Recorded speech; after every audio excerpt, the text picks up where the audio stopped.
Dear students, today we are going to start a new chapter. पिछला जो lecture था, पिछले जो चैप्टर पे हमने बात की थी वो यूनिट एंड मेजरमेंट चैप्टर था बच्चों। वो पूरा चैप्टर हमने कंप्लीट कर लिया है।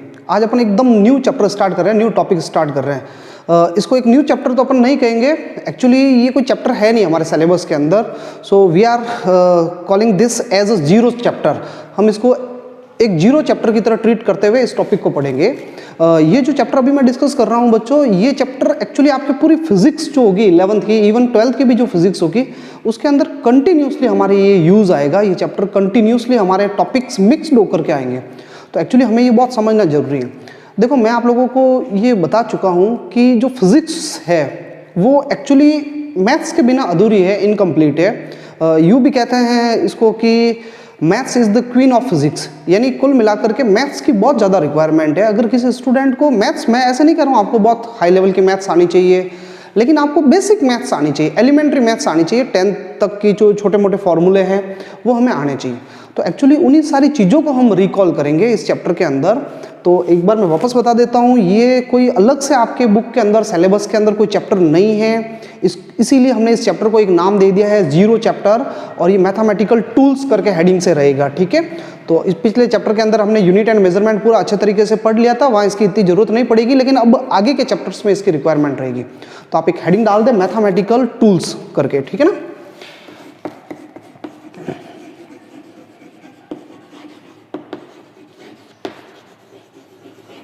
टूल्स। देखो बच्चों, अपन बहुत इजी वे से, बहुत इजी तरीके से इसको डिस्कस कर रहे हैं। आपके जो भी डाउट्स आए आप उनको एक साथ लिख करके रखें, उनको जरूर अपन अच्छे तरीके से सॉल्व आउट करेंगे सारे डाउट्स को। तो ये मैथमेटिकल टूल्स जो चैप्टर है, आगे हम इसकी जस्ट बाद में चैप्टर डिस्कस करेंगे मोशन इन स्ट्रेट लाइन। तो वहाँ पर इस चैप्टर के बहुत सारे फैक्टर्स जो है वो हमारी जरूरत पड़ेगी आगे, तो इसलिए हम इसको पहले इन सारी चीज़ों को कंप्लीट कर लेते हैं। इस चैप्टर को अपन 3 पार्ट्स में डिवाइड कर लेते हैं, 3 पार्ट्स। जो इसका फर्स्ट पार्ट रहेगा वो बेसिक मैथमेटिक्स रहेगा, बेसिक मैथमेटिक्स, जिसमें मैथमेटिकल फंक्शंस यूज करेंगे अपन, ठीक है ना, मैथमेटिकल फंक्शंस। फिर इसका जो सेकंड पार्ट रहेगा और इसका थर्ड पार्ट रहेगा, इसको अपन बोलते हैं कैलकुलस, कैलकुलस मैथ्स। यानी बच्चों आगे जो हम टॉपिक डिस्कस करेंगे उसमें एक तो हम डिफरेंशिएशन डिस्कस करेंगे, डिफरेंशिएशन, और उसके बाद थर्ड नंबर पार्ट में अपन डिस्कस करेंगे इंटीग्रेशन, ठीक है। इस चैप्टर को अपन 3 पार्ट्स में डिवाइड कर लिया हमने, इसको स्प्लिट कर लिया है। तीनों पार्ट्स को अपन अच्छे तरीके से डिस्कस करेंगे। सबसे पहला जो पार्ट है मैथमेटिकल फंक्शन, तो आप हेडिंग डाल दीजिए mathematical function part number first.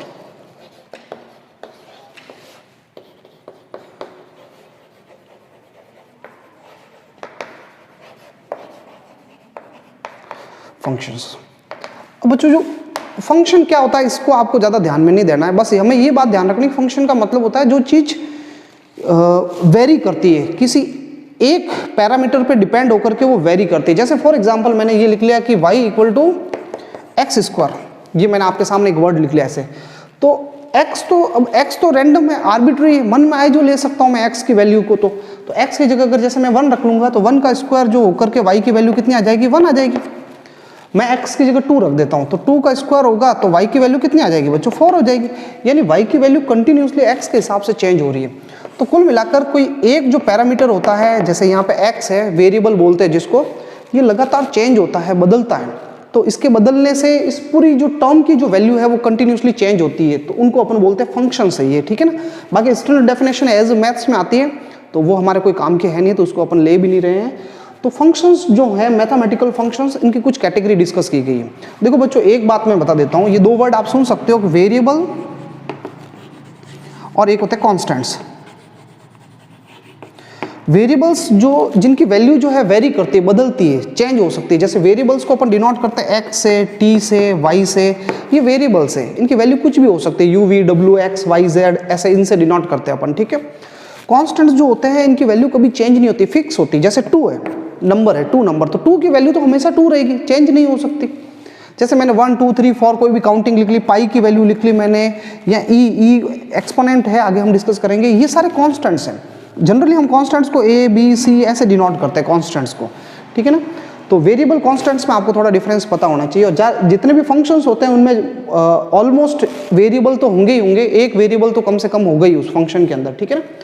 अब बच्चों जो मैथमेटिकल फंक्शंस है, मैथमेटिकल फंक्शंस की कुछ कैटेगरीज डिवाइड की गई, उस कैटेगरी को जो है मैं लिख लेता हूँ, बोर्ड रफ कर लेता हूँ एक बार।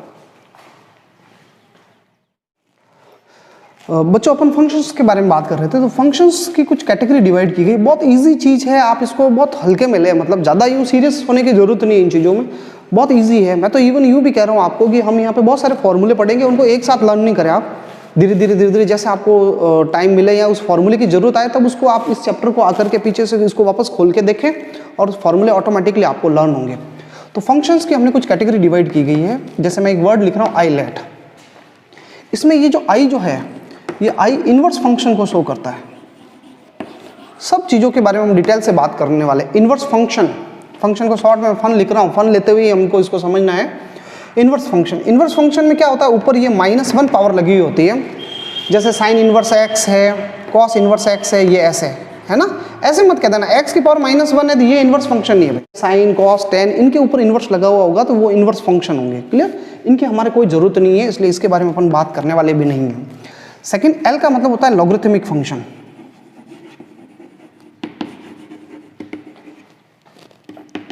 लॉगरिथमिक फंक्शन बच्चों, लॉगरिथमिक फंक्शन जो होते हैं इनमें आगे लॉग लगा होता है, LOG, लॉग वर्ड लगा हुआ होगा, log x है, log 2 है, इस तरीके से लिखा हुआ होगा, ठीक है। इनके बारे में भी अपन बात करेंगे। ए जो है एल्जेब्रिक फंक्शन होते हैं, एल्जेब्रिक फंक्शंस। अब एल्जेब्रिक फंक्शन में जैसे मैंने x² लिखा, 2x + 1 लिख लिया मैंने, ओनली थीटा लिख लिया, ये तो ये एल्जेब्रिक फंक्शंस। इसके बाद ये ट्रिग्नोमेट्रिक फंक्शंस, ट्रिग्नोमेट्रिक फंक्शन।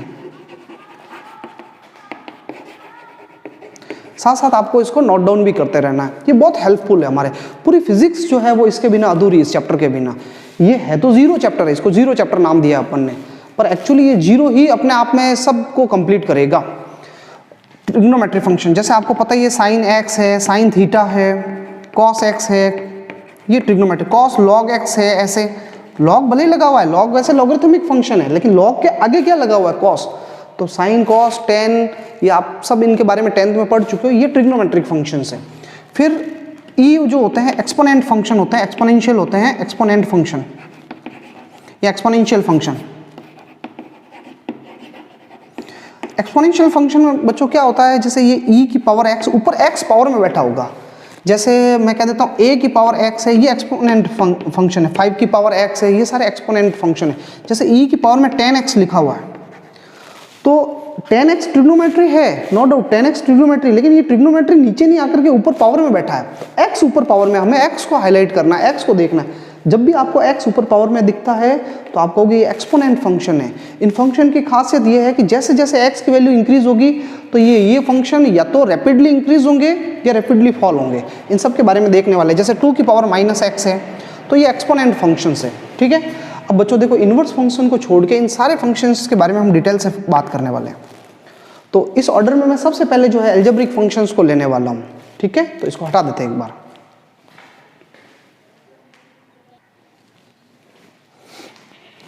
तो बच्चों हेडिंग डाल दो आप, एल्जेब्रिक फंक्शंस। अब हमारा स्टार्ट हो रहा है भाई मेन काम, तो यहां से हमें समझना है। तो मैं कुछ सबसे पहले आपको फॉर्मूला बता रहा हूँ, एल्जेब्रिक फॉर्मूला जो है, जो बेसिकली आप सबने पढ़े हुए हैं, कुछ फॉर्मूलाज डिस्कस कर रहे हैं हम। सबसे पहले a + b का होल स्क्वायर, a + b का whole square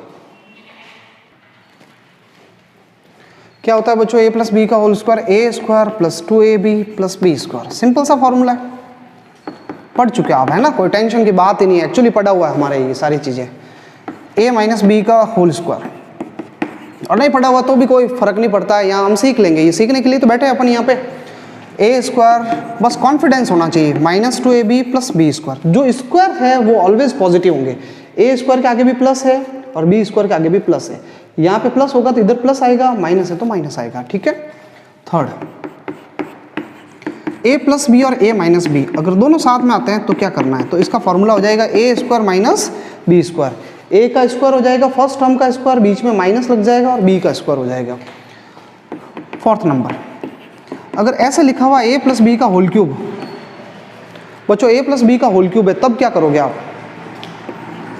a cube plus B cube plus 3a square B, पहले a का स्क्वायर करना है, फिर 3ab स्क्वायर। बहुत सिंपल सा फॉर्मूला है। अच्छा, ऐसे कैसे माइनस हो जाए तो बीच में a माइनस बी का होल क्यूब, तो a cube minus B cube होगा बच्चों। क्लियर?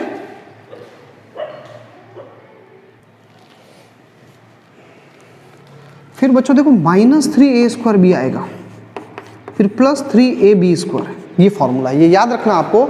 वैसे मैं ये बता देता हूँ, यहाँ पे तो चलो सब प्लस में, तो इसलिए प्लस में आ गया। यहाँ b माइनस में, तो b माइनस में, तो जब भी b की ऑड पावर होगी तो माइनस लगेगा, ऑड पावर्स होगी तब माइनस लगेगा, क्योंकि b के आगे माइनस है। तो b की यहाँ 3 पावर है, 3 एक ऑड नंबर है, इसलिए b के आगे माइनस लगा। यहाँ पे b की कितनी पावर है? b की देखनी है, a की नहीं देखनी आपको, क्योंकि यहाँ पे माइनस किसके आगे लगा हुआ है? b के आगे। तो b की यहाँ पे 1 पावर है, 1 ऑड नंबर होता है, इसलिए आगे क्या लगा हुआ है? माइनस लगा हुआ है। यहाँ b का स्क्वायर है तो इवन पावर है, इसलिए b के आगे यहाँ प्लस लगा हुआ है, माइनस नहीं लगेगा। तो a माइनस बी का होल क्यूब फॉर्मूला खोलते टाइम ध्यान रखना है कि b के आगे माइनस है, तो यहाँ पे b के आगे तब माइनस आएगा जब b की ऑड पावर होगी। इवन पावर में तो क्या होता है? माइनस माइनस मल्टीप्लाई होकर प्लस हो जाता है। क्लियर? नेक्स्ट 6th नंबर, देखो बच्चों ये फॉर्मूला है a cube plus B cube का। ये a प्लस बी का होल क्यूब नहीं है बच्चों, देखो a प्लस बी पूरे का होल क्यूब नहीं है, a का क्यूब अलग है, b का क्यूब अलग है। इसका जो फॉर्मूला होगा a प्लस बी और a square minus A B plus B square. ठीक है, इसको पहले खोल करके आप ऐसे 3a स्क्वायर की फॉर्म में भी लिख सकते हो, पर मैं वैसे नहीं लिख रहा हूं। एक बच्चों formula a cube minus B cube, a minus B पहले माइनस आएगा और a square plus A B plus B square. बिल्कुल सिंपल है। अच्छा, ऐसे हो जाए बच्चों a plus B plus C, तीन जनों का होल स्क्वायर खोलना, होल स्क्वायर ही लिखवा रहा हूं मैं ओनली फॉर। तो आपको क्या करना है? पहले तीनों का स्क्वायर कर देना है, a square B square C square, फिर 2a स्क्वायर बी, एक बार a का स्क्वायर हो गया, फिर 2ab का स्क्वायर, सॉरी बच्चों, सॉरी, स्क्वायर किसी का नहीं करना, 2ab 2bc और 2ac। क्लियर? दो आपस में मल्टीप्लाई, a b मल्टीप्लाई हो गए, b और c मल्टीप्लाई हो गए, और a और c मल्टीप्लाई हो गए। बहुत सिंपल सा फॉर्मूला है। क्लियर बच्चों? अब इसके बाद इसको मैं हटा देता हूँ, फिर इसके बाद अपन क्वाड्रेटिक, ये बेसिक मैथ्स के फॉर्मूले हैं जो हमारे काम आएंगे। इसके बाद मैं अब क्वाड्रेटिक इक्वेशन के बारे में बात कर लेता हूँ।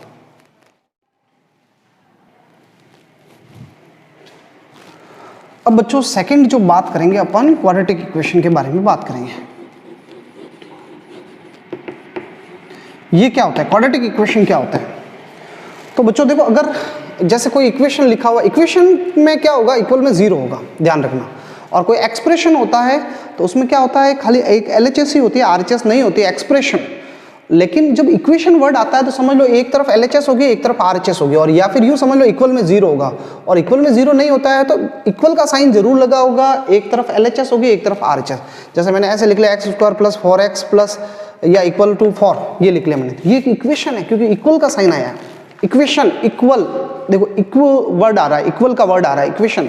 तो जब भी मैं इक्वेशन की बात करता हूँ, किसी इक्वेशन की बात करता हूँ, तो इक्वेशन की खासियत ये है कि उसमें बीच में इक्वल का साइन लगा हुआ होगा। अब हो सकता है एक तरफ 0 लिखा हो, जैसे ऐसे भी हो सकता है 4x, इस 4 को मैं इधर भेज दूँ तो -4 हो जाएगा, इक्वल टू 0 हो जाएगा। ठीक है, ये तो बात मैं कर रहा था इक्वेशन के बारे में। अब इक्वेशन की बहुत सारी कैटेगरीज होती है, जैसे ये ऐसे लिखा हुआ x प्लस 4 इक्वल टू 0, तो x की इसमें हाईएस्ट पावर 1 है, तो ऐसे इक्वेशंस को आप बोलोगे लीनियर इक्वेशंस। क्या कहोगे इसको? लीनियर इक्वेशन है। अगर ऐसा लिखा हुआ है x square minus 4x plus 1 equal to 0, तो x की देखो सिंगल पावर भी आ रही है, बट हाईएस्ट पावर देखनी है। यहाँ पे x की हाईएस्ट पावर कितनी है? 2 है। तो हाईएस्ट पावर अगर 2 होती है x की, तो उसको अपन कहते हैं क्वाड्रेटिक इक्वेशन। और हम यहाँ पे ये डिस्कस करने वाले क्वाड्रेटिक इक्वेशन। अच्छा बच्चों, ऐसे लिखा हुआ है, मान लो x cube plus 3x minus 1 equal to 0, ऐसे लिखा हुआ है। ठीक है ना? तो इसमें x के हाईएस्ट पावर देखो 3 है, x के हाईएस्ट पावर देखनी है। भले x स्क्वायर भी हो सकता है, x भी हो सकता है, सबसे बड़ी कितनी पावर है? तो x की सबसे बड़ी पावर 3 है, तो ये जो है ये थर्ड पावर का इक्वेशन है ना, थर्ड पावर का इक्वेशन है। तो एक्चुअली हमें जो है सीधा सा है यहाँ पर क्वाड्रेटिक इक्वेशन के बारे में बात करनी है, तो इसलिए मैं इसी क्वाड्रेटिक इक्वेशन के बारे में बात कर रहा हूँ। तो क्वाड्रेटिक इक्वेशन की जो जनरल फॉर्म होगी बच्चों, जो क्वाड्रेटिक इक्वेशन की जो जनरल फॉर्म होगी वो ये होगी ax² plus bx plus c equal to 0। ये जनरल फॉर्म होती है। इसमें x की हाईएस्ट पावर कितनी आ रही है? 2 आ रही है। तो x की हाईएस्ट पावर 2 आ रही है, तो ये क्वाड्रेटिक इक्वेशन है। अब इस क्वाड्रेटिक इक्वेशन को सॉल्व करेंगे हम। सॉल्व करने का मतलब है आपको x की वैल्यू फाइंड आउट करनी है। अब सीधी सी बात है, यहाँ x की 2 पावर है हाईएस्ट, तो x की 2 वैल्यूज आएगी। कितनी वैल्यूज आएगी? 2 वैल्यूज आएगी। तो हमें दोनों वैल्यूज फाइंड आउट करनी है। क्लियर? तो अपन कैसे फाइंड आउट करेंगे, इसका सॉल्यूशन कैसे करते हैं? तो इसके 2 तरीके सॉल्व करने के। एक तो सिंपल का तरीका है कि हम फैक्टर्स करके अपन फाइंड आउट कर सकते हैं। इसके सॉल्यूशन के 2 मेथड्स हैं।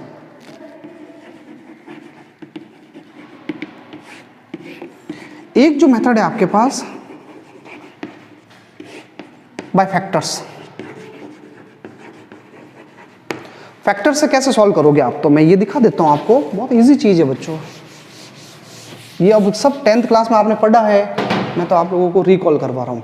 फैक्टर से आप कैसे निकालोगे? फॉर एग्जाम्पल, ये एग्जाम्पल दे रहा हूं मैं, x² plus x minus 2 equal to 0। ये मैंने इक्वेशन लिख लिया आपके सामने।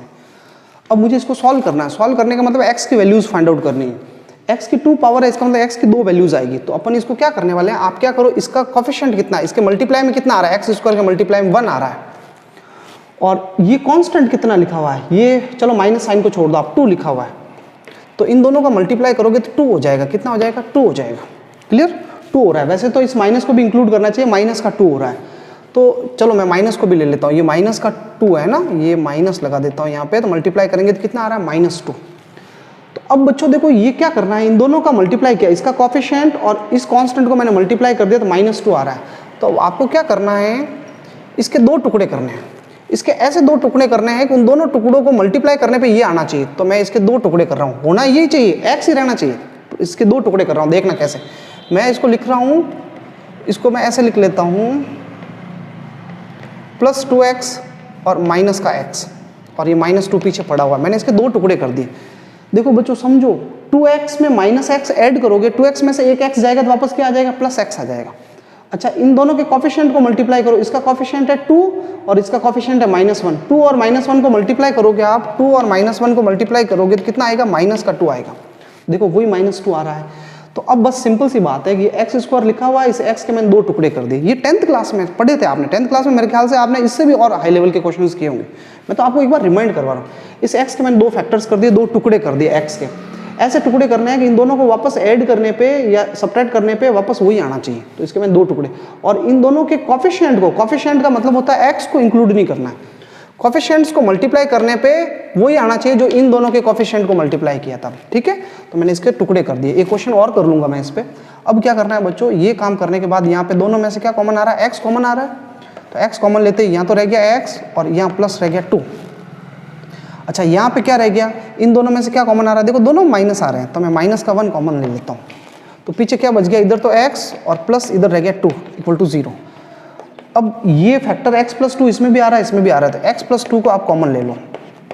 तो इधर क्या रह गया? x माइनस, और इधर क्या रह गया? 1 रह गया। ये x + 2 दोनों का मैंने बाहर ले लिया, इक्वल टू 0। अब आपको कुछ नहीं करना है, आपको एक ऐसे लाइन खींच लेनी है।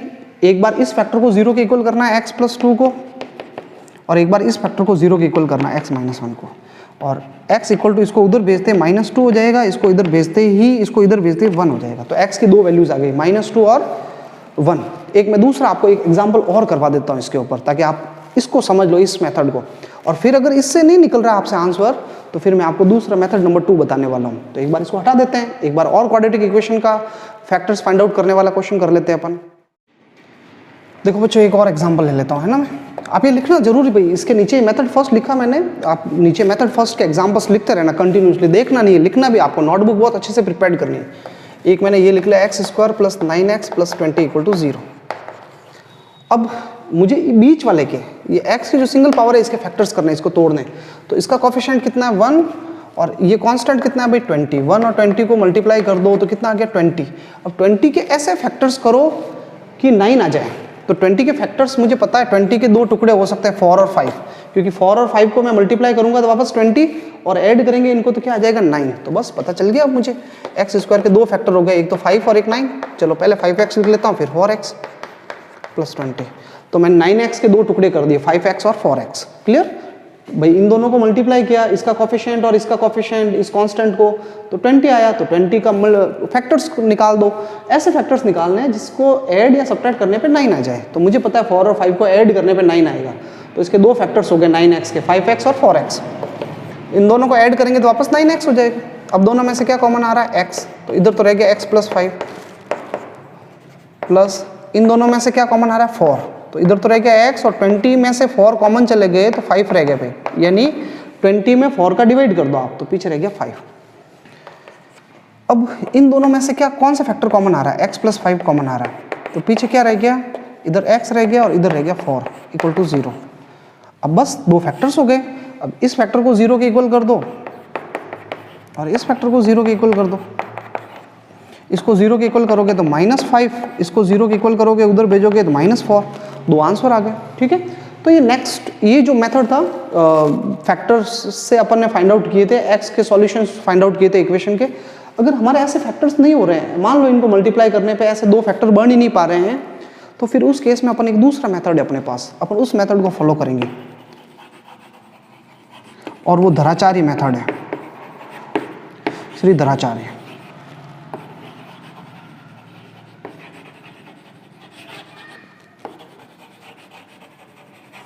अब सिर्फ धराचारी मेथड कैसा है उसको देख लेते हैं, तो मैं यहाँ से रफ कर लेता हूँ। अब बच्चों आप देखना, आपको ये इक्वेशन कौन सा दिया हुआ था, एक बार वापस लिख लेते हैं। हम किस इक्वेशन के सॉल्यूशन कर रहे हैं, इसके, ये लिखा हुआ ax² + bx + c = 0। ध्यान रखें, x² के साथ जो पड़ा होगा उसको अपन कहेंगे a, x के साथ जो पड़ा होगा b, और जो कांस्टेंट होगा उसको कहेंगे c। तो धराचारी फॉर्मूला ये है, धराचारी कहता है कि x की जो वैल्यू होगी वो ये होगी। आपको पहले लिखना है -b, फिर प्लस माइनस रूट के अंदर b² - 4ac / 2a, ये फॉर्मूला अप्लाई करना है। अब जैसे मैं एग्जांपल ले लेता हूँ, अभी मैंने क्वेश्चन आपके सामने किया था, याद होगा, x² + 9x + 20 = 0। ठीक है, मुझे इससे x की वैल्यू फाइंड आउट करनी है। मैंने पहले मेथड फर्स्ट से तो निकाल दी थी फैक्टर से, बिना फैक्टर करना नहीं आ रहा है मुझे, तो ये तरीका, फॉर्मूला डायरेक्ट लगाओ, आंसर आ जाएगा। आप मुझे यहाँ पे बताओ कि a कितना है, a होता है x² के साथ जो पड़ा उसको a कहते थे। यहाँ x² के साथ में कुछ दिख रहा है आपको, कुछ नहीं दिख रहा है, इसका मतलब 1 है, तो a तो है 1। b कितना है, b x के साथ जो पड़ा होता है उसको कहते हैं b, तो यहाँ x के साथ कितना पड़ा है 9, तो b है 9। और एक होता है c जो होता है वो कांस्टेंट होता है जिसके साथ x नहीं आता, यहाँ कांस्टेंट जो है वो है 20। तो a b c तीनों मेरे पास आ गए। नाउ फॉर्मूला क्या है मुझे बताओ भाई, x का फॉर्मूला है -b + √b² - 4ac / 2a। मैं वैल्यूज रख लेता हूँ, यहाँ पे सारी वैल्यूज रख लेता हूँ।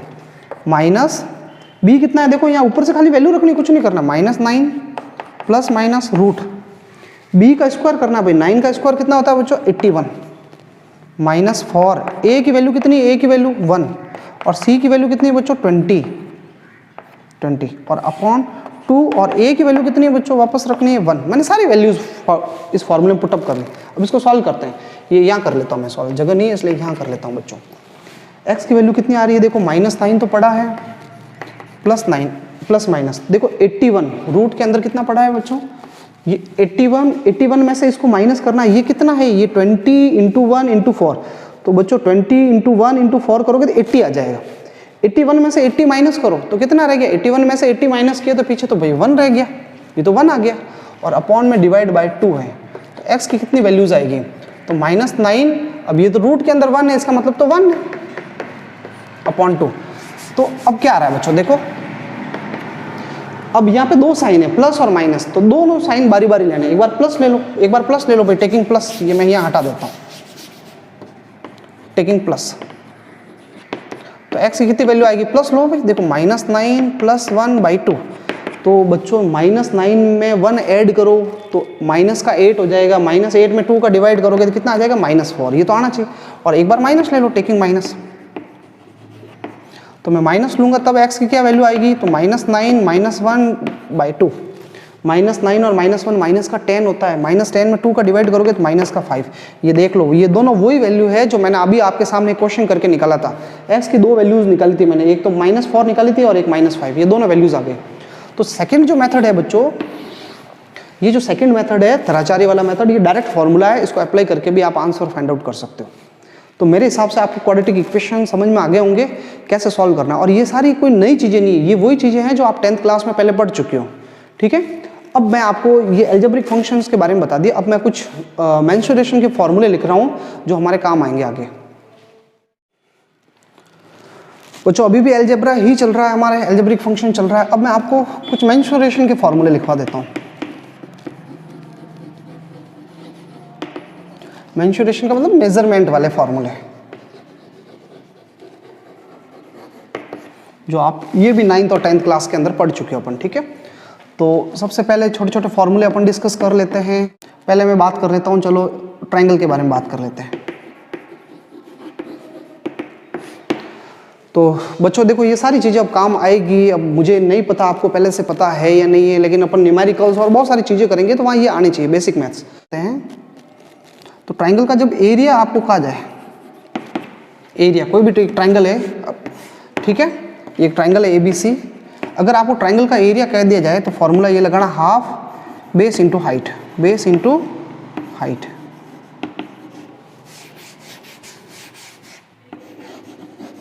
बेस इंटू हाइट, ये ट्रायंगल का आपको एरिया फाइंड आउट हो जाएगा इससे, ठीक है ना। दूसरा मैं बात कर रहा था ट्रायंगल के बारे में, अगर ट्रायंगल का मुझे पैरामीटर चाहिए, पेरीमीटर,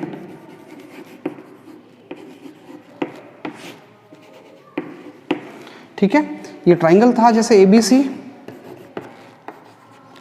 ए के सामने वाली साइड को स्मॉल a कह देते हैं, बी के सामने वाली स्मॉल b और सी के सामने वाली स्मॉल c। तो पैरामीटर का मतलब होता है इसकी जो बाउंड्री है उसकी लेंथ। तो बाउंड्री का लेंथ मतलब तीनों साइड को ऐड कर दो पैरामीटर्स। तो पैरामीटर का मतलब होता है a प्लस बी प्लस सी, यानी सम ऑफ ऑल 3 साइड्स। क्लियर। तो ट्रायंगल का इतना सा बेसिक सा फॉर्मूला था।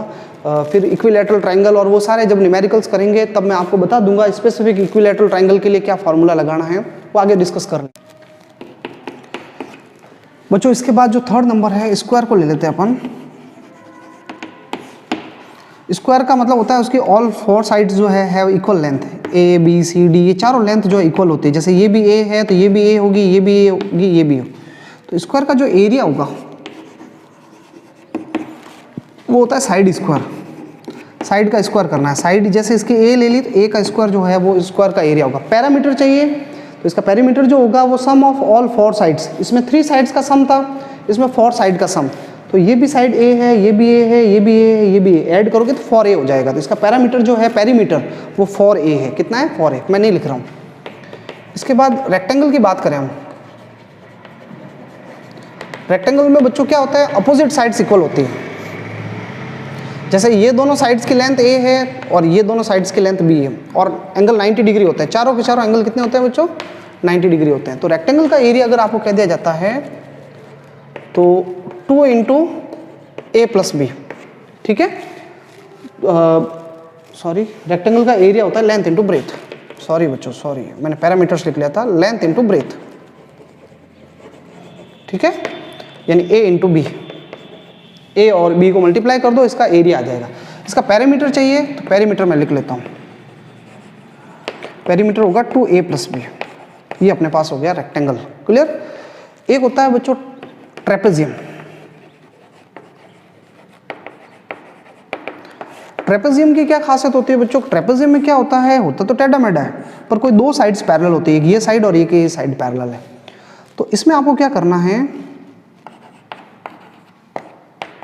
इसका जो एरिया का फॉर्मूला है हाफ, ये जो दोनों पैरेलल साइड है इन दोनों को ऐड करना है, sum of parallel sides, sum of parallel sides, दोनों साइड्स को ऐड कर लेना। जैसे ये एक AD और ये एक ADC, और फिर ये जो हाइट है ना, हाइट, ये हाइट है, दोनों साइड्स के बीच का जो गैप है, तो इसको मल्टीप्लाई कर देना हाइट से। तो ये फॉर्मूला आप नोट डाउन कर लो। ट्रेपेजियम का एरिया होता है half sum of parallel sides into Heights. Upon question करेंगे तब आपको धीरे धीरे प्रैक्टिस में आ जाएगी। मैंने क्या कहा, एक साथ आपको सारे फॉर्मूले याद नहीं करने, ये सारे फॉर्मूले धीरे धीरे आपकी प्रैक्टिस में आ जाएंगे, तब आपको बहुत अच्छे तरीके से पता चल जाएगा। अब नेक्स्ट ट्रेपेजियम के बाद दूसरे और शेप ले लेते हैं, इसको हटा देते हैं। ये सारे 2D शेप थे, एक सर्कल ले लेते हैं। नेक्स्ट मेरे ख्याल से 6 नंबर ही होगा, देख लेना। इसके बाद एक सर्कल। सर्कल जो होता है बच्चों, सर्कल जो होता है, सर्कल में ये रेडियस R है। सर्कल से रिलेटेड बहुत सारी चीज़ें आपके यूज आ सकती है, जैसे डायमीटर सर्कल का कितना होगा, तो डायमीटर्स का मतलब होता है ये पूरी ये वाली लेंथ, ये पूरे दो अपोजिट एंड्स के बीच की जो लेंथ होगी उसको डायमीटर कहेंगे, और सेंटर से पास होना चाहिए, ये सेंटर है। तो डायमीटर बच्चों जो होता है, डायमीटर इसको डी से डिनोट कर लेते हैं, वो डबल होता है रेडियस का, डबल ऑफ रेडियस। अच्छा, इसकी सर्कमफेरेंस चाहिए, सर्कमफेरेंस यानी पूरी लेंथ, तो इसकी सर्कमफेरेंस होती है बच्चों 2πr, ठीक है। और आधी सर्कमफेरेंस चाहिए, आधी या हाफ ही चाहिए आपको, तो πr कर लेना, 2 का डिवाइड कर लेना। इसके बाद अगर इसका एरिया चाहिए स्क्वायर का, तो एरिया होता है बच्चों πr², ये एरिया होता है सर्कल का, ठीक है, πr²।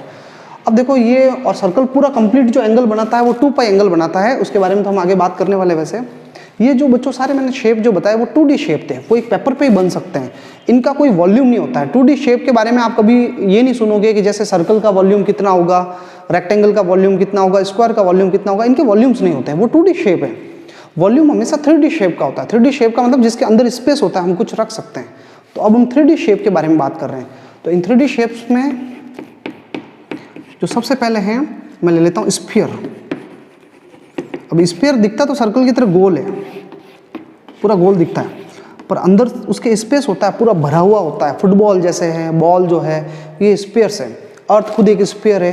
तो स्फीयर में क्या होगा बच्चों, स्फीयर में जैसे आपको इसका क्या देख, सरफेस एरिया बताओ कितना है, सरफेस एरिया। तो स्फीयर का एरिया होता है 4πr², कितना होता है 4πr²। और वॉल्यूम कितना होगा स्फीयर का, स्फीयर का वॉल्यूम होगा 4/3πr³। ये हमें याद रखना है सारे फॉर्मूले, आगे हम डेरिवेशंस करेंगे तो वहाँ पे ये आपको फिर ये काम आएंगी, जरूरत पड़ेगी। अब मुझे इससे लेन देना नहीं है आपने 10th में पढ़ा या नहीं पढ़ा, मैंने आपको एक बार पढ़ा दिया इन सारी चीज़ों को। नेक्स्ट, स्फीयर के बाद सिलेंडर। बच्चों ये जो सिलेंडर है, ये ऐसा सिलेंडर होता है, ये सिलेंडर की रेडियस है r, ये रेडियस होती है ना, ये कह दो या फिर यहाँ लिख लो आप r रेडियस, और ये पूरी सिलेंडर की हाइट है h। तो सिलेंडर में एक तो होता है इसका surface area only for curved area. तो कर्व्ड एरिया होता है बच्चों 2πrh, h की जगह मैं l भी लिख सकता हूँ इसको लेंथ, ठीक है। एक होता है टोटल सरफेस एरिया, इसका जो पूरा टोटल सरफेस एरिया होता है 2πr+h, हमें याद रखना है फॉर्मूला, ठीक है, 2πr+h। अच्छा, इसके अलावा ये हो गया सरफेस एरिया, और इसके बाद सिलेंडर का वॉल्यूम कह सकते हैं आपको। तो वॉल्यूम जो होता है बच्चों πr²h होता है। बहुत सिंपल सी चीज़ें हैं, मैं आपको खाली सारी चीज़ें रिकॉल करवा रहा हूँ। ये सिलेंडर हो गया। इसके बाद होता है कॉन। कॉन के बारे में मैं बता देता हूँ। जो कॉन होता है बच्चों, ये ऐसे होता है इस तरीके से, ठीक है। कॉन की ये जो है, ये जो लेंथ है, स्लैंट लेंथ, ये जो है इसको स्मॉल l कहा हुआ है, और कॉन की हाइट जो है h है और ये r है।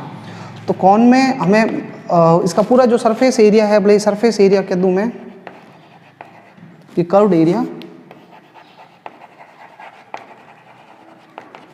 होता है बच्चों πrl। क्या होता है πrl। और टोटल एरिया अगर आपको कहा जाए, टोटल सरफेस एरिया, तो πrl+r हो जाएगा ये, ठीक है। एक होता है इसका कॉन का पूरे का वॉल्यूम कितना होता है। तो इसका वॉल्यूम जो होता है कॉन का 1/3πr²h, ये याद रखना है, 1/3πr²h, इसमें l नहीं आएगा, ठीक है। ये तीनों फॉर्मूले लिख ले, फिर मैं इसको हटा देता हूँ इस चीज़ को। नेक्स्ट, इसके बाद क्यूब की बात कर लेते हैं। एक चीज़ मैं बता देता हूँ, जो कॉन का जो वॉल्यूम है 1/3πr² है, और सिलेंडर का है πr²h। यानी सिलेंडर को अगर कट करो आप तो इससे 3 कॉन निकाल सकते हो, इससे 3 कॉन निकल सकते हैं बच्चों। इसको अगर कट करते हो सिलेंडर को तो इससे 3 कॉन निकल सकते हैं। तो एक्चुअली इसका सिलेंडर का 1/3 होता है कॉन, ठीक है। अब चलो इसको हटा देते हैं अपन। नेक्स्ट बच्चों अगर मैं बात करूँ, ये 8th नंबर था, अब 9th नंबर क्यूब। क्यूब जो होता है बच्चों, सब तरफ से इसकी साइड सेम एक जैसी होती है, हर साइड इसकी ए है। तो इसका एरिया अगर आपको कह दिया जाए, पूरा सरफेस एरिया बताओ कॉन का कितना होगा, तो इसका जो साइड का जो एरिया होता है बच्चों, एक ही स्क्वायर का एरिया होता है a², साइड का स्क्वायर, और टोटल इसमें 6 साइड होती है। तो इसका एरिया होगा 6 × a², a इसकी साइड है, ठीक है। और इसका क्यूब का अगर वॉल्यूम कहते हैं आपको, तो साइड का क्यूब होगा, यानी a³ ये याद रखने फॉर्मूले आपको, ठीक है। इसके बाद होता है क्यूबॉइड लास्ट। क्यूबॉइड बच्चों जो होता है वो थोड़ा सा उसकी लेंथ और ब्रेथ और ये सब अलग अलग होती है। जैसे मैंने ये लेंथ कह दिया a, ये ब्रेथ कह दिया b और ये हाइट को कह दिया c मैंने। तो इसका जो एरिया होगा सरफेस एरिया वो 2a into B, b into C और c इंटू a। बस ये फॉर्मूला याद रखना है। हर दो साइड का आपस में मल्टीप्लाई करना है और फिर बाद में लास्ट में किससे मल्टीप्लाई कर देना, 2 से। एक होता है इसका वॉल्यूम। वॉल्यूम बच्चों तीनों साइड का मल्टीप्लाई होगा a इंटू बी इंटू सी। ये फॉर्मूला हो गया, ठीक है। तो मैंने ये सारे फॉर्मूले जो आपने 10th क्लास में पढ़े होंगे, इनको मैंने एक बार वापस आपको सारे फॉर्मूलों को रिकॉल करवा दिया। ये हो गया मेंसुरेशन वाला टॉपिक कंप्लीट हो गया। अब अपन नेक्स्ट टर्म के बारे में बात करते हैं। देखो बच्चों, अब अपन एक टॉपिक के बारे में बात कर रहे हैं नेक्स्ट। ये भी अलजेब्रिक में ही चल रहा है। अब मेंसुरेशन मेरे ख्याल से 3rd नंबर था, ये 4th नंबर है। पहले मैं फैक्टोरियल के बारे में बता देता हूँ, है ना। फैक्टोरियल क्या होता है? देखो बच्चों, फैक्टोरियल का मतलब होता है कि किसी भी कंटिन्यूसली जो नंबर्स हैं उनको मल्टीप्लाई करना। जैसे 1 को 2 से, 2 को 3 से, 3 को 4 से, कंटिन्यूसली मतलब नंबर्स जो है, इंटीजर्स जो है उनको आपस में मल्टीप्लाई करना। इंटीजर्स नहीं कहना चाहिए मुझे, होल नंबर कहने चाहिए। होल नंबर्स को मल्टीप्लाई करते हैं अपन आपस में विद सीक्वेंस, तो वही फैक्टोरियल होता है। अब इसको फैक्टोरियल को मैं थोड़ा ढंग से आपको समझा देता हूँ। इसका जो नोटेशन है, सिंबल है, वो या तो ये होगा या फिर आप उस नंबर के पीछे आप ऐसे लिख लेना। जैसे मैंने ये n लिख लिया या फिर इधर n लिख लिया मैंने, तो ये दोनों एक ही चीज़ है। इसको आप रीड करोगे फैक्टोरियल n, इसको क्या पढ़ोगे, फैक्टोरियल n। ये भी फैक्टोरियल n है, ठीक है। अब जो फैक्टोरियल n से रिलेटेड कुछ प्रॉपर्टीज़ है, बस आपको ये ध्यान रखने हैं, बाकी बहुत सिंपल सी बात है। फैक्टोरियल में ज़्यादा कुछ है भी नहीं। जैसे मैंने फैक्टोरियल n लिखा हुआ है, ठीक है। अगर मैं इस n को फैक्टोरियल से बाहर निकालूंगा तो अंदर बच्चों एक डिजिट कम हो जाएगा, n-1 हो जाएगा। जैसे फॉर एग्जाम्पल ले लेते हैं अपन। जैसे मैंने फैक्टोरियल के अंदर 4 लिखा है, तो आप 4 को बाहर निकाल दो तो अंदर कितना रह जाएगा, 4 में से 1 माइनस कर दो भाई बच्चों, 4 बाहर आ गया तो अब पीछे फैक्टोरियल के अंदर एक नंबर कम हो जाएगा, 3। जैसे 4 तो बाहर पड़ा है, चलो ये 4 पड़ा है, इनटू ये मल्टीप्लाई हो, बट ये मैंने पॉइंट नहीं लगाया बच्चों, ये मल्टीप्लाई है 4। अब मैं 3 को भी बाहर निकाल देता हूँ, तो फिर फैक्टोरियल में कितना बच जाएगा, अंदर 2 रह जाएगा भाई। 3 भी बाहर आ गया फैक्टोरियल से, तो अंदर 2 रह गया। अगर मैं इस 2 को भी बाहर निकाल दूँ, जैसे 4 ऑलरेडी बाहर पड़ा है, 3 भी बाहर पड़ा है, मैंने 2 को भी निकाल दिया, तो अंदर कौन रह जाएगा, 1 रह जाएगा। तो आप ऐसे फैक्टोरियल के अंदर से कोई नंबर को बाहर निकालोगे तो अंदर एक कम हो जाएगा और सब कंटिन्यूसली सक्सेसिवली मल्टीप्लाई होते जाएंगे। ये पॉइंट नहीं है, 4.3 रीड नहीं करना है, 4 × 3 है, आगे से आगे मल्टीप्लाई हो रहे हैं, ठीक है। इसके बाद एक और बात है, ये पहली प्रॉपर्टी थी, फैक्टोरियल 0 हो या फैक्टोरियल 1 हो, इसकी वैल्यू जो है वो रहेगी 1 होगी। बच्चों फैक्टोरियल के अंदर नेगेटिव नॉट अलाउड है। अगर नेगेटिव n आ गया तो नॉट अलाउड है। नेगेटिव नंबर फैक्टोरियल्स में नहीं होना चाहिए, क्लियर। अब जैसे मैं कुछ वैल्यूज़ बता देता हूँ फैक्टोरियल की वैल्यूज़। जैसे अभी मैंने बताया फैक्टोरियल 0 की वैल्यू कितनी होती है, 1। ये हमें याद रखनी है, क्योंकि मैं 0 को बाहर ले लूँगा तो फिर अंदर नेगेटिव हो जाएगा। 0 को फैक्टोरियल के से 0 को बाहर निकालेंगे तो अंदर नेगेटिव हो जाएगा, और नेगेटिव तो नॉट अलाउड है फैक्टोरियल में, तो इसके फैक्टोरियल 0 की वैल्यू होती है 1, क्लियर। फैक्टोरियल 1 की वैल्यू भी 1 ही होती है बच्चों, क्योंकि इस 1 को बाहर निकाल दोगे आप, पीछे क्या बच जाएगा, 0। और 1 और फैक्टोरियल 0 खुद 1 होता है, तो 1 और 1 मल्टीप्लाई होकर कितना हो जाएगा, 1। फैक्टोरियल 2 की वैल्यू बताओ मुझे कितनी होगी, तो आपको फैक्टोरियल 2 की वैल्यू चाहिए बच्चों, तो 2 को बाहर निकाल दो तो अंदर कितना रह जाएगा, 1। अब इस फैक्टोरियल 1 की वैल्यू कितनी होती है बच्चों, 1 × 2 कितना हो जाएगा, 2। तो आपको याद रखना है फैक्टोरियल 2 की वैल्यू कितनी होती है, फैक्टोरियल 2 की वैल्यू होती है 2। फैक्टोरियल 3 की वैल्यू कितनी होगी, तो 3 को बाहर ले लो, फिर 3 को बाहर ले लोगे तो अंदर कितना रह जाएगा, 2। उस 2 को भी बाहर ले लो तो फिर अंदर कितना रह जाएगा, 1। अब बच्चों इस फैक्टोरियल 1 की वैल्यू तो होती है 1 × 2 × 3, 3 × 2 6, 6 × 1 6 ही रह जाएगा। फैक्टोरियल 3 की वैल्यू होती है 6। चलो ये फैक्टोरियल 4 देखते हैं अपन कितना होगा, तो 4 बाहर आ जाएगा, तो फिर अंदर कितना रह जाएगा फैक्टोरियल में, 3 भी बाहर आ जाएगा, तो अंदर कितना रह जाएगा, 2 को भी बाहर लेंगे तो अंदर रह जाएगा 1। अब इनको सबको मल्टीप्लाई कर दो, इसकी वैल्यू 1 होती है, 4 × 3 12, 12 × 2 24, तो फैक्टोरियल 4 कितना होता है बच्चों, 24। लास्ट फैक्टोरियल 5 देख लेते हैं, 5 बाहर आ जाएगा, फिर 4 बाहर आ जाएगा, फिर 3 बाहर आ जाएगा, फिर 2 बाहर आ जाएगा, अंदर 1 रह जाएगा। इन सबको मल्टीप्लाई करोगे तो 120 आ जाएगा, कितना आ जाएगा, 120। ये फैक्टोरियल से रिलेटेड जो है फॉर्मूला था हमारे। अब मैं कुछ एक्सपेंशन फार्मूले बता रहा हूँ आपको, ये हटा देता हूँ मैं, उन एक्सपेंशन फॉर्मूलों में फैक्टोरियल की जरूरत पड़ेगी हमें।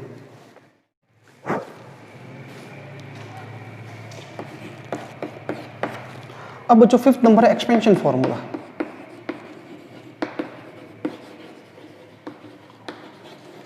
एक्सपेंशन फॉर्मूले बच्चों देखो, एक्सपेंशन फॉर्मूला क्यों कहा, क्योंकि ये चलते ही रहते हैं, खत्म ही नहीं होता, इनफाइनाइट तक। अगर आप इनकी वैल्यू निकालते रहोगे तो इनमें टर्म्स, हर टर्म्स की वैल्यू निकालोगे तो आप देखोगे इनमें टर्म्स खत्म ही नहीं हो रही है, एक्सपेंड होती जा रही है, फैलती जा रही है, इसलिए इनका नाम पड़ गया एक्सपेंशन फॉर्मूले। ये फॉर्मूले एक्चुअली हम तब काम में लेते हैं जब x जो होता है x लेस देन 1 होता है, x की वैल्यू 1 से छोटी होनी चाहिए, ठीक है ना। 1 से बड़ी है तो फिर तो ऑब्वियसली सब टर्म्स को हम ऐड करेंगे तो वो तो इनफाइनाइट हो जाएगा। तो 1 से छोटा होगा x, तब क्या होगा, तब उन टर्म्स को अपन ऐड करेंगे तो 1 से छोटी टर्म जब बार बार मल्टीप्लाई होती है बच्चों तो वो और छोटी हो जाती है। खैर छोड़ो, अपन इसमें ज़्यादा दिमाग नहीं लगा रहे हैं, मैं आपको बाद में बता दूंगा, विथ एग्जाम्पल बता दूंगा x 1 से छोटा क्यों होना चाहिए। लेकिन उससे पहले मैं फॉर्मूले तो लिखूं। तो एक सबसे पहला वेल नॉन और वेरी फेमस और इंपॉर्टेंट फॉर्मूला है बाइनोमियल फॉर्मूला, बाइनोमियल थ्योरम। ये फॉर्मूला मोस्ट यूजेबल फॉर्मूला। क्या फॉर्मूला, ये क्या कहता है कि 1 प्लस एक्स के ऊपर पावर अगर n है, 1 प्लस एक्स की पावर n है, तो फिर आप क्या करोगे, इसको कैसे ओपन करोगे, इसको x 1 प्लस एक्स के ऊपर n पावर है, n की वैल्यू कुछ भी हो सकती है, 1 2 3 4 5 कुछ भी हो सकती है। तो इसको आप कैसे ओपन करोगे, कैसे खोलोगे, कैसे सॉल्व करोगे इस पावर्स को। जनरली आपको पता है कि अगर मैंने 1 प्लस एक्स का होल स्क्वायर लिखा है तो अभी a प्लस बी के होल स्क्वायर का फॉर्मूला मैंने क्या खोला था, a का स्क्वायर यानी 1, फिर 2ab दोनों का मल्टीप्लाई कर दोगे और फिर b का स्क्वायर, a प्लस बी का होल स्क्वायर लिखा था ना आपको, ये हो गया। लेकिन अगर बहुत सारी पावर हो 4 5 6 ऐसी पावर्स हो तो फिर उनको कैसे खोला जाएगा, तो फिर उस केस के अंदर आपको ये बाइनोमियल वाला फॉर्मूला यूज आएगा। तो मैं इसको फॉर्मूले, अभी आपको याद रखना फॉर्मूला, हम आगे एग्जाम्पल करेंगे तब समझ में आएगा ना। इससे पहले जो चीज़ें पढ़ी वो तो आपको ऑलरेडी पढ़ी हुई, अब नई चीज़ ये आ रही है 1 plus N X N minus 1 factorial 2। देखो अगली टर्म क्या आ रही है बच्चों, ये तो 1 आ गया, ये एन एक्स, फिर अगली टर्म क्या आ रही है, ये n तो आया ही आया है। अब इस n में से एक कम हो गया n माइनस 1 और अपॉन में आ गया फैक्टोरियल 2 और x का हो गया स्क्वायर। अब अगली टर्म क्या आएगी, देखो आपको खुद को बनानी है, ये n वापस ऐसे कैसे आएगा, ये n माइनस 1 भी ऐसे कैसे आएगा। अब एक टर्म और आएगी n माइनस 2 हो जाएगा, एक एक कम होता रहेगा n माइनस 2, और फैक्टोरियल 2 तो आ गया था, अब क्या आएगा फैक्टोरियल 3 और x का क्या आ जाएगा क्यूब। बस अगली टर्म क्या आएगी, तो n आएगा, n माइनस 1 आएगा, n माइनस 2 आएगा, n माइनस 3 भी आएगा आगे, और फैक्टोरियल 4 आ जाएगा और x की पावर 4। ऐसे आप चलाते रहोगे, लास्ट में टर्म्स चलती रहेगी। जब तक आप चलाना चाहो उसको चला सकते हो टर्म्स को, ठीक है, या तो अपने आप रुक जाएगी, अदरवाइज आपको नेग्लेक्ट करनी पड़ेगी आगे वाली टर्म्स को। और आगे वाली टर्म्स देखो मैंने आपको अभी बताया था x 1 से छोटा होगा, तो x 1 से छोटा होगा तो बच्चों 1 से छोटा x जब होगा, यहाँ पे x की वैल्यू रखोगे तो उसका स्क्वायर होगा यहाँ पे। तो जैसे मैं अगर कहूँ कि 0.5 है, 0.5 का स्क्वायर करो, तो आप 0.5 का स्क्वायर का मतलब है 0.5 को 0.5 से मल्टीप्लाई करना, तो इसका मल्टीप्लाई होगा बच्चों 0.25 हो जाएगा। अभी 0.5 से भी छोटा है, फिर आप इसका क्यूब करोगे तो और छोटा हो जाएगा, तो आगे टर्म छोटी होती जा रही, बड़ी नहीं हो रही है, तो आगे फिर हम नेग्लेक्ट कर लेते हैं, हटा देते हैं टर्म्स को, इसलिए x 1 से छोटा होना चाहिए। ये अपने बाइनोमियल का फॉर्मूला है 1 प्लस एक्स की पावर n वाला। इसके अलावा कुछ और ट्रिग्नोमेट्री फॉर्मूले हैं, sine X equal to, sine X का जो एक्सपेंशन फॉर्मूला होगा ये x minus X cube by factorial 3 plus X की पावर 5 अपॉन फैक्टोरियल 5 माइनस फिर x की पावर 7 अपॉन फैक्टोरियल 7, इस तरीके से चलता रहेगा, है ना, इतना लिखने की जरूरत नहीं, अपन तो आगे डॉट डॉट करके ऐसे चला देते हैं, ठीक है। बच्चों देखो ये ध्यान रखें, यहाँ ऑड पावर्स आ रही है साइन के अंदर, ये x की 1 पावर है, फिर क्यूब आ रहा है, अपॉन फैक्टोरियल 3 आ रहा है, ऑड पावर्स आ रही है। और ऐसे कैसे कॉस की हम बात करें, कॉस x का, तो कॉस x का ऐसा 1 से स्टार्ट होगा, 1 minus x square by factorial 2 plus X की पावर 4 अपॉन फैक्टोरियल 4, फिर माइनस एक्स की पावर 6 अपॉन फैक्टोरियल 6, ऐसे चलेगा। साइन में ऑड पावर्स आएगी और कॉस के अंदर कैसी पावर आएगी, इवन पावर्स आएगी। और tan का जो फॉर्मूला होगा, tan x के जो फॉर्मूले हैं बच्चों, इसके अंदर फैक्टोरियल नहीं आएगा, ये आएगा ऐसे x plus x cube by factorial 3 plus 2 by 15 x की पावर 5 और ऐसे सो ऑन, इस तरीके से चलता रहेगा। ये सारे फॉर्मूले मैंने आपको बता दिए हैं। अब अपन इन फॉर्मूलों पे एक एक क्वेश्चंस कर लेते हैं ताकि हमारे ये फॉर्मूले क्लियर हो जाए, इनको कैसे अप्लाई करना है। इसमें बाइनोमियल थ्योरम बच्चों वेरी इंपॉर्टेंट है, बहुत ज़्यादा यूजफुल है, आगे हमें इसके ऊपर एक्सरसाइज भी करनी है। तो बच्चों इन फॉर्मूलों पे मैं क्वेश्चन कराऊंगा नो डाउट आपको, पर उससे पहले मैं एक अप्रॉक्सीमेट वैल्यूज़ के बारे में बता देता हूँ। अभी अप्रॉक्सीमेट वैल्यूज़ क्या है, ये चीज़ हमें हमारे लिए काम की है। तो आप अब जस्ट आगे लिखें,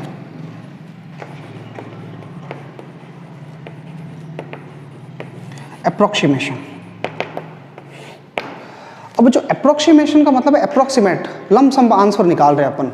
तो अप्रोक्सीमेशन में क्या होगा, ये जो एक्सपेंशन फॉर्मूले हैं, कई बार हम पूरे तो फॉर्मूले खोल नहीं पाते, इतनी बड़ी वैल्यूज तो लिख नहीं पाते, तो हम क्या कर लेते हैं, जब हमें लगता है x बहुत छोटा है, 1 से छोटा ही नहीं है, x की वैल्यू 1 से बहुत ज़्यादा छोटी है, मैंने 2 बार लेस देन लगा, इसका मतलब x बहुत छोटा है, इतना छोटा है कि x के स्क्वायर करेंगे तो भाई छोटा है। जैसे मैं कह देता हूँ आपको x की वैल्यू बच्चों है 0.01, अब आप इसका स्क्वायर करो तो इस 0.01 को 0.01 से मल्टीप्लाई करना है, तो बच्चों ये दोनों मल्टीप्लाई होंगे तो ये 0.001 इतना छोटा हो गया। देखो तो एक्चुअली जब x बहुत छोटा होता है तो इसका स्क्वायर है, क्यूब करेंगे तो और छोटा हो जाएगा, तो ये आगे वाली टर्म्स इतनी छोटी है कि इनको लेने का कोई मतलब ही नहीं है, कैलकुलेशन में इन्वॉल्व करने का कोई मतलब ही नहीं है।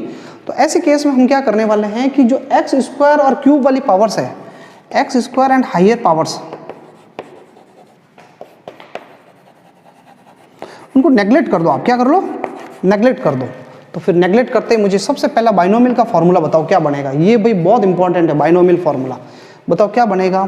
तो 1 + x की पावर n तो है ये बच्चों, मैं अप्रोक्सीमेट वैल्यूज निकाल रहा हूँ, अप्रोक्सीमेट के लिए ऐसा साइन बनाएंगे, इसमें ये 1 लिखा हुआ है, ये nx लिखा हुआ है, और मैंने आपको क्या बताया, ये 1 है, ये nx है, ये लेकिन ये जो स्क्वायर है और क्यूब है ये सब टर्म्स बहुत छोटी, इनको नेगलेक्ट कर दो, हटा दो। तो हटा दिया तो भाई पीछे खाली क्या रह गया, 1 + nx ही रह गया, यानी खाली फर्स्ट और सेकंड टर्म रह गए, बाकी सारे हट गए। तो ये बाइनोमियल का फॉर्मूला बन गया 1 + x की पावर n। इस पर अपन क्वेश्चंस करने वाले हैं बच्चों।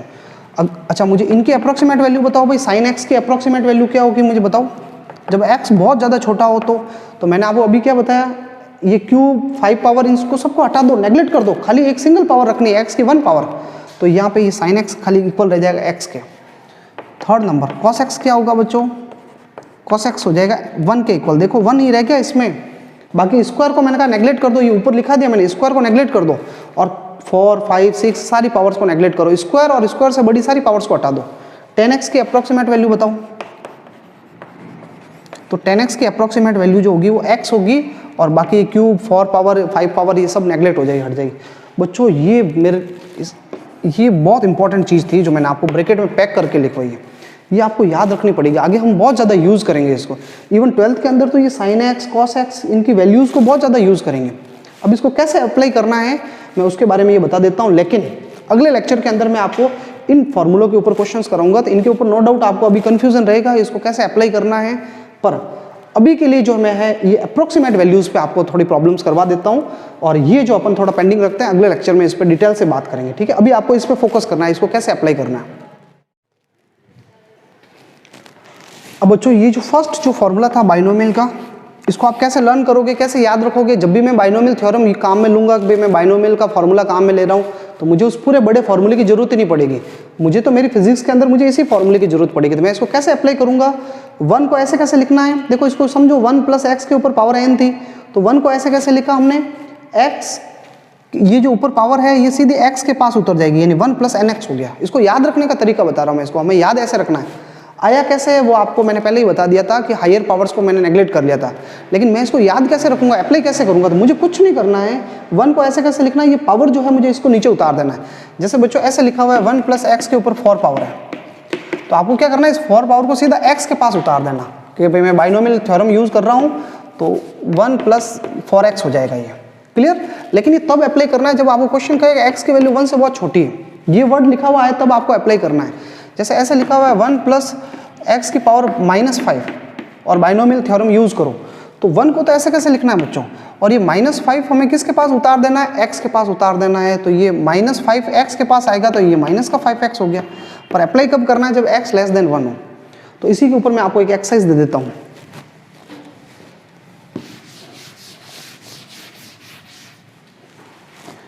क्वेश्चन नोट डाउन करें, the acceleration due to gravity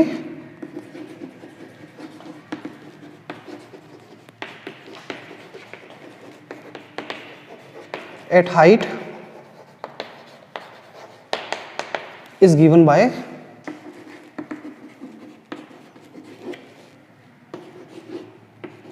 G h equal to g 1 plus h upon R का whole square.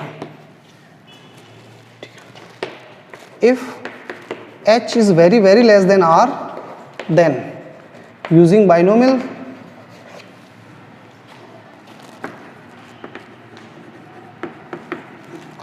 theorem, simplify this expression.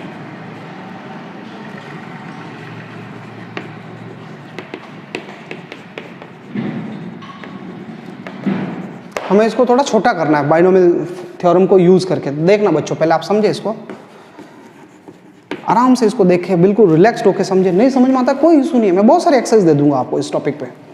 पहले मुझे क्या क्वेश्चन दिया हुआ है, जी एच, जी के पास ये छोटा सा एच लिखा हुआ है, इसको हटा देता हूँ, लो जी डैश कर लेता हूँ मैं, फिर कंफ्यूज होंगे। आपको ऐसा लगेगा जी इंटू एच है, वो तो जी एच का मतलब था एच हाइट पे एक्सेलरेशन की बात कर रहे हैं हम। ये आगे हमारे ग्रेविटेशनल चैप्टर है, उसमें ये डेरिवेशन है ऑलरेडी। तो मैंने अभी जी डैश की वैल्यू लिखी है जी 1 प्लस एच अपॉन आर का होल स्क्वायर। बच्चों एक मिनट है ना, आप इसको नोट डाउन नहीं करें, मैं इसको थोड़ा और कॉम्प्लिकेटेड कर लेता हूँ। वैसे ये बहुत इजी हो गया है ये, मैं इसको थोड़ा कॉम्प्लिकेटेड कर लेता हूँ। कॉम्प्लिकेटेड करने के चक्कर में मैं क्या कर रहा हूँ, मैं यहाँ पे इसको आर को यहाँ लिख रहा हूँ और एक आर स्क्वायर यहाँ लिख रहा हूँ, ठीक है। ये आर स्क्वायर है, ये आर है। पहले वाला लिखा हुआ था वो तो बहुत ईजी था बच्चों, g R square upon R plus h का होल स्क्वायर, ठीक है। थोड़ा इसको करेक्ट कर देना आप। तो मुझे ये जी दिया हुआ है g dash equal to g R square और अपॉन में है आर प्लस एच का होल स्क्वायर। अब मुझे बाइनोमियल थ्योरम यूज करके इसको सॉल्व करना है, और मुझे क्वेश्चन कह रहा है कि एच आर से बहुत छोटा है। ये जब दो बार लेस देन लगा हुआ तो समझ जाओ कि मुझे बाइनोमियल तो यूज करना ही करना है। तो अब देखना आप, पहले मुझे बाइनोमियल यूज करना है बच्चों, तो मुझे पहले कहीं 1 होना चाहिए, 1, क्योंकि बाइनोमियल थ्योरम जो होती है वो 1 प्लस एक्स के ऊपर पावर होती है, 1 तो दिखना चाहिए। तो 1 लाने के लिए मैं क्या करूंगा, इन दोनों में से नीचे में से कुछ कॉमन लेना पड़ेगा मुझे, ताकि नीचे 1 बन जाए। अब दोनों में से किसको कॉमन लेना है, तो उसको कॉमन लेना है जो बड़ा हो, छोटे वाले को नहीं लेना है। दोनों में से कौन बड़ा है बच्चों, आर बड़ा है, तो आर को कॉमन लो। तो आप आर को जब कॉमन लोगे, वैसे कॉमन नहीं आ रहा है पर मैं जबरदस्ती कॉमन ले रहा हूँ, तो मैं जब आर को कॉमन लूंगा, ये ऊपर वाला तो लिखा हुआ है जी आर स्क्वायर, ये तो लिखा हुआ है, मैं आर को कॉमन ले रहा हूँ बच्चों। आप आर को कॉमन ले लोगे, ऊपर स्क्वायर लगा हुआ है, तो आर जब कॉमन आएगा तो स्क्वायर लेकर के साथ में आएगा। अब ये आर तो बाहर चला गया जब, तो यहाँ तो रह गया 1। अब इसके पास है आपने जबरदस्ती कॉमन लिया, नहीं कॉमन आ रहा है, तो एच के पास है आर कॉमन लिया नहीं था, तो इसके अपॉन में आ जाएगा, और ऊपर स्क्वायर ऑलरेडी लगा हुआ है। देखो आप इसको वापस अंदर भेजो, जब वापस इसको अंदर भेजोगे तो ये स्क्वायर तो वापस स्क्वायर के पास चला जाएगा।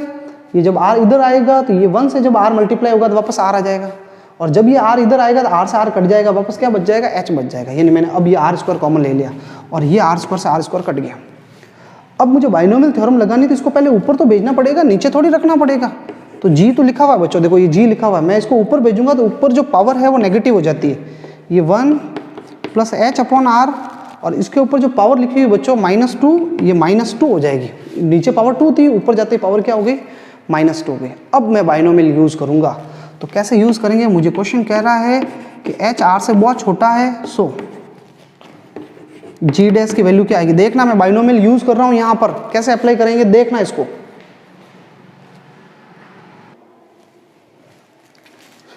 अब बच्चों देखो एच आर से छोटा है, एच आर से छोटा है, तो ये जो टर्म होगी एच बाई आर वाली टर्म, ये जो एच बाई आर जिसको मैंने ऊपर भेज दिया, ये एच बाई आर, ये 1 प्लस ये हमारा एक्स है, और ये एच छोटा है आर बड़ा है, तो बड़े का छोटे में डिवाइड करते हो तो ये टर्म 1 से छोटी हो जाएगी, और 1 से छोटी नहीं बहुत ज़्यादा छोटी हो जाएगी, क्योंकि r बहुत बड़ा है, तो इसका r का डिवाइड करने पे ये टर्म मेरी x है और ये 1 से बहुत छोटी है। खैर हमें यहाँ पे ये दिमाग नहीं लगाना है, बस आपको तो मैं ये बता रहा हूँ कि 1 प्लस ये पूरा x है, और 1 प्लस एक्स वाला फॉर्मेट आ गया, 1 प्लस एक्स, और ऊपर पावर भी बैठी है -2। नीचे बाइनोमियल थ्योरम नहीं लग सकती, अपॉन में ऊपर तो ले जाना ही पड़ेगा आपको, और पहले 1 भी लाना पड़ेगा। 1 लाने के लिए मैंने r को जबरदस्ती कॉमन लिया और अब ऊपर भेज दिया मैंने। अब मैं बाइनोमियल थ्योरम यूज कर रहा हूँ, और बाइनोमियल थ्योरम में बहुत सिंपल से ट्रिक बता चुका हूँ आपको, खाली n पावर x के पास भेज दो। तो ये g तो लिखा हुआ है बच्चों, ये 1, ये -2 यहाँ नीचे उतर जाएगा, यहाँ कूद जाएगा, इसके पास आ जाएगा, इस x के पास, तो इसके पास -2 आएगा, तो ये क्या हो जाएगा -2h/r। बस ये आ गया आंसर, खत्म हो गया ये तो, इतना सिंपल था। देखो मैं एक क्वेश्चन और करा रहा हूँ ताकि आपको ये टॉपिक कम से कम एटलीस्ट क्लियर हो जाएगी कैसे अप्लाई करना है। आगे हम पूरी फिजिक्स के अंदर ऐसे बार बार अप्लाई करेंगे, तब आपके परफेक्ट हो जाएगा।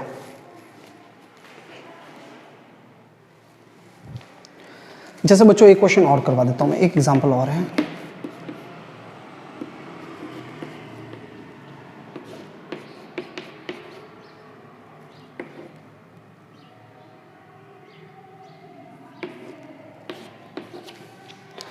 इसको सिंप्लीफाई करना है और मुझे ये गिवन है कि टी नॉट टी से बहुत बड़ा है। क्लियर, टी नॉट बड़ा है टी से। अब बच्चों मुझे इसको सिंप्लीफाइड करना है, सॉर्ट करना है इसको। तो कैसे सॉर्ट करेंगे देखना, ये टी नॉट की पावर 4 लिखा हुआ है, इसने जब ये वर्ड दे दिया तो मुझे समझ में आ जाना चाहिए मुझे बाइनोमियल थ्योरम लगानी है। अभी बाइनोमियल थ्योरम तो यहीं लगेगी, यहीं पे दोनों दो जने पड़े हैं, ऊपर पावर भी लिखी हुई है, तो इसको मुझे सिंप्लीफाई करना है। लेकिन बाइनोमियल थ्योरम लगूँ कैसे, मुझे 1 होना चाहिए। तो 1 होने के लिए दोनों में से किसी एक को जबरदस्ती कॉमन लेना है। किसको कॉमन लेना है मैंने बता दिया, जो बड़ा हो, जो इन दोनों में से कौन बड़ा है, टी नॉट। तो टी नॉट को कॉमन ले लो। तो जब इसको कॉमन लूंगा मैं टी नॉट को, तो ऊपर कितनी पावर है 4, तो पावर लेके आएगा। अब यहाँ पे क्या रह गया, इसकी जगह तो 1, और इसके पास है जबरदस्ती कॉमन लिया टी नॉट, तो इसके अपॉन में आ जाएगा टी नॉट। जब जबरदस्ती कॉमन लेते हो बच्चों तो वो अपॉन में आ जाता है। ये 4 पावर ऐसे कैसे हैं, ये टी नॉट कॉमन ले लिया, इधर रह गया 1, इसके पास से भी कॉमन लिया तो अपॉन में आ गया। जब इसको वापस अंदर भेजेंगे तो ये 4 पावर यहाँ चली जाएगी, ये 1 से टी नॉट मल्टीप्लाई होगा तो टी नॉट, और ये अंदर आएगा तो टी नॉट से टी नॉट कट जाएगा। अब मैं यहाँ बाइनोमियल थ्योरम यूज़ करूँगा, तो बताओ कैसे यूज़ करेंगे, आपको बताया हुआ है। कुछ नहीं करना है यार, इतनी सिंपल सी बात है, ये पावर खाली इसके पास भेज दो। ये हमारा पूरा x है, तो 1 + 4 t/t नॉट। ठीक है, ये पूरी 4 पावर उतर गई। अब बच्चों देखो टी नॉट की पावर 4, अब वापस इसको मल्टीप्लाई कर दो। तो इसको मल्टीप्लाई कर रहा हूँ मैं, टी नॉट ये इससे मल्टीप्लाई होगा 1 से, तो टी नॉट की पावर 4 मल्टीप्लाई होगी, और ये पूरा माइनस टी नॉट की पावर 4 इससे भी मल्टीप्लाई कर दो, इससे 4t/t नॉट। कुछ नहीं किया मैंने, इसको अंदर डाल दिया और फिर वापस इसको अंदर भेज दिया, मल्टीप्लाई कर दिया। ये इससे कट गया माइनस, और ये टी नॉट से टी की पावर 4 कट जाएगी, तो टी की पावर कितनी रह जाएगी भाई 3। तो क्या आ गया 4, एक टी पड़ा है और ये टी नॉट की पावर 3। बस ये आंसर आ गया, इतना सिंपल सा आंसर था।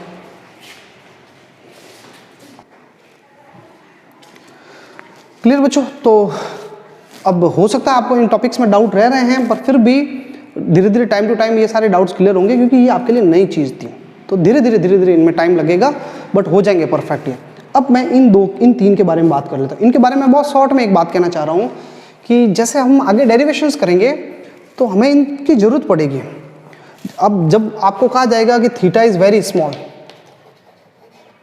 एक्स की जगह मैंने थीटा वर्ड काम में ले लिया, तो जब थीटा बहुत स्मॉल होता है तो मैं साइन थीटा को ऐसे लिख लूँगा, ओनली डायरेक्ट थीटा। तब आप सोचोगे कि ये कहाँ से आया, तो आपको समझ जाना है कि अप्रोक्सीमेशन से आया हुआ है। साइन एक्स जो है वो एक्स बन जाता है जब एक्स की वैल्यू बहुत स्मॉल होती है, एक्स बहुत छोटा होता है, और यहाँ एक्स की जगह मैंने क्या ले लिया थीटा। तो कोई क्या प्रॉब्लम, आप थीटा ले लो, वाई ले लो, एक्स ले लो, जेड ले लो। बस ये ध्यान रखना है कि अगर बहुत स्मॉल होगा तो साइन थीटा थीटा में कन्वर्ट हो जाएगा। कॉस थीटा किस में कन्वर्ट होगा बच्चों, तो कॉस थीटा की अप्रोक्सीमेट वैल्यूज होती है 1। कॉस एक्स की वैल्यू 1, तो कॉस थीटा की वैल्यू भी 1। टेन थीटा, एक्स की जगह मैं थीटा ले लूँ तो टेन थीटा किसके इक्वल होगा, तो टेन एक्स एक्स के इक्वल होता है, तो टेन थीटा थीटा के इक्वल। अब ये जो चीज़ें हैं ये मेरे आगे काम आएगी फिजिक्स के अंदर। मैं लिखूंगा ऐसे, साइन थीटा को थीटा लिख लिया मैंने, तो आप सोचोगे कि थीटा कहाँ उड़ गया, सर ने साइन कहाँ से हटा दिया, खाली थीटा कैसे रख दिया। तो उसका रीज़न यही होगा, ये अप्रॉक्सीमेशन से आया। क्लियर बच्चों, अभी हमारे एल्जेब्रिक फंक्शंस चल रहे हैं और इन एल्जेब्रिक फंक्शंस पे अपने सारे क्वेश्चंस कर लिए हैं। अब अगले लेक्चर के अंदर जो है, हालांकि मुझे एक पास्कल ट्रायंगल बताना आप लोगों को, बाइनोमियल पे भी कुछ क्वेश्चंस करवाने हैं मुझे, तो और ये साइन थीटा और कॉस थीटा के, ये साइन एक्स कॉस एक्स के जो एक्सपेंशन फॉर्मूले मैंने लिखाए थे उन पे भी मुझे क्वेश्चंस कराने हैं। तो अगले लेक्चर में हम उनके ऊपर डिटेल से बात करेंगे। Thank you.